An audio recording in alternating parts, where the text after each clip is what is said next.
ជម្រាបសួរបងប្អូនអរគ្នាសូមស្វាគមន៍មកកាន់វីដេអូថ្មីបាទនៅក្នុងវីដេអូនេះគឺខ្ញុំធ្វើការបង្ហាញបងប្អូនអរគ្នាអំពីការទិញ page VIP Bootline ណាបងប្អូនអរគ្នាបាទអញ្ចឹងសម្រាប់បងប្អូនដែលទិញយកទៅលក់បន្តឬមួយក៏បងប្អូនទិញយកទៅប្រើប្រាស់ខ្លួនឯងបងប្អូនអាចទិញ page Bootline តាមវិធីនេះបានអញ្ចឹងណាបងប្អូនអរគ្នាបាទហើយខាងយើងមានសេវាកម្មហ្នឹងលក់ជូនបងប្អូនណាបងប្អូនបាទមាន page ស្រាប់សម្រាប់លក់ជូនបងប្អូនតែម្ដងណាបងប្អូនបាទហើយបងប្អូនចង់ដាក់ឈ្មោះខ្លួនឯងក៏បានបងប្អូនអត់ទាន់ដាក់ឈ្មោះក៏បានដែរអញ្ចឹងណាបងប្អូនអូខេបាទអញ្ចឹង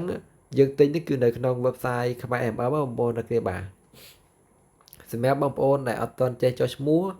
បងប្អូនអាចចុចនៅខាងក្រោមវីដេអូនេះខ្ញុំដាក់ link ជូនរបៀបចុះឈ្មោះនិងរបៀបដាក់លុយចូលអញ្ចឹងណាបងប្អូនអូខេបាទបន្ទាប់ពីបងប្អូនធ្វើជំហានទាំងអស់នឹងហើយបងប្អូនអាចធ្វើដូចខ្ញុំនេះបានហើយអញ្ចឹងណាបងប្អូនបាទឥឡូវនេះសូមចាប់ផ្ដើមតែម្ដងបងប្អូនអូខេបាទសូម refresh page មួយសិនបាទអញ្ចឹងបងប្អូនយើងចុចទៅកន្លែងអូទៅលើទៀតមកចុចកន្លែងនេះcategory នេះបងប្អូនក្បាច់កន្លែងហ្នឹងមកបាទបន្តមកទៀតបងប្អូននឹងឃើញពាក្យថា page VIP Bootline ណាបងប្អូនអូខេបាទអញ្ចឹងបងប្អូនចុចលើនឹងមកបាទបន្តពីមកទៀតបងប្អូនតម្លៃគឺ$39បងប្អូនបាទដូចដាក់បង្ហាញនៅកន្លែងនេះអញ្ចឹងបងប្អូនបាទ$39ក្នុងមួយ page បាទសម្រាប់ពេលបច្ចុប្បន្ននេះបងប្អូនអូខេបាទហើយសេវាកម្មនេះគឺអាចធ្លាក់ថ្លៃច្រើនទៀតឬមួយក៏ថ្ងៃក្រោយយើងអត់ដឹងថាវាឡើងឬមួយក៏ចុះទេបងប្អូនអូខេបាទអញ្ចឹងតែក្នុងពេលនេះគឺតម្លៃ$39អញ្ចឹងណាបងប្អូនបាទអញ្ចឹងយើងចាប់ផ្ដើមបញ្ជាទិញបងប្អូនបាទអញ្ចឹងកន្លែងនេះខ្ញុំបញ្ជាក់បងប្អូនមួយបាទកន្លែងនេះគឺយើងដាក់ link បាទដាក់ link បញ្ចូលបងប្អូនគេបាទអត់បើបងប្អូនអត់ទាន់យល់បងប្អូនអាចមើលតាមការណែនាំនេះបានអញ្ចឹងបងប្អូនបាទអញ្ចឹងខ្ញុំសូមបញ្ចូលមួយសិនទៅបងប្អូនបាទកន្លែងនេះក៏ដាក់ link admin ចាំទទួល page មានន័យថាបងប្អូនអ្នកលក់ page ឬមួយក៏អ្នកកាន់ page គឺគាត់ដឹងហើយបាទ link admin ទទួល page ណាបងប្អូនបាទហើយខាងក្រោមកន្លែង comment នេះគឺបងប្អូនសរសេរមកបងប្អូនអូខេបាទ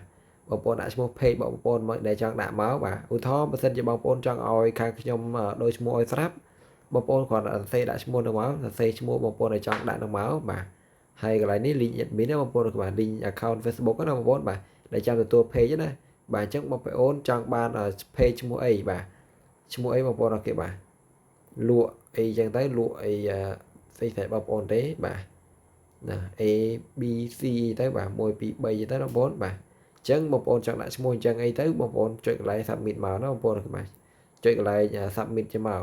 នេះបាទមុននឹងចុច submit មើលឈ្មោះបងប្អូនអូខេបាទឈ្មោះយើងត្រូវនៅបាទហើយ link admin នឹងត្រូវនៅណាបងប្អូនបាទអញ្ចឹងមើលត្រូវទៅបងប្អូនបាទបន្តមកទៀតបងប្អូនចុចកន្លែង submit នេះមកចុចកន្លែងចឹងបងប្អូនបាទចុច submit ជាមកបាទlink បានអត់បានដាក់ link បងប្អូនអូខេបាទអញ្ចឹងបងប្អូនដាក់ link ចូលកន្លែងនេះមកបងប្អូនអូខេបាទដាក់ link ចូលមកហើយបងប្អូនចុច submit ទៅនឹង load ផ្ទាំងពណ៌ខៀវហើយណាបងប្អូនអូខេបាទអញ្ចឹងវីដេអូនេះមានតែប៉ុណ្្នឹងទេបងប្អូនអូខេបាទហើយបញ្ជាក់មួយទៀតដែរបន្ទាប់ពីបងប្អូនបញ្ជាទិញហើយបងប្អូនរងចាំប្រហែលម៉ោងក្រោយបងប្អូនអូខេបាទជាធម្មតា1ម៉ោងរហូតដល់6ម៉ោងណាបងប្អូនអូខេបាទនៅពេលដែលក្រុមការងាររៀបចំរួចគឺ invite ទៅឲ្យបងប្អូនហើយណាបងប្អូនអូខេបាទបងប្អូនអាចឆែកកន្លែង order នេះទៅបងប្អូនអូខេបាទឆែកកន្លែង order នេះទៅឃើញមាន complete ទៅបងប្អូនចូលទៅក្នុង Facebook profile បងប្អូនដែលបានដាក់ហ្នឹងដាក់ link មកហ្នឹងបងប្អូនចុច accept page ទៅជាការស្រេចណាបងប្អូនអូខេបាទអញ្ចឹងវីដេអូនេះមានតែប៉ុណ្្នឹងទេបងប្អូនអរគុណច្រើនជួបគ្នាវីដេអូក្រោយទៀតបាយបាយ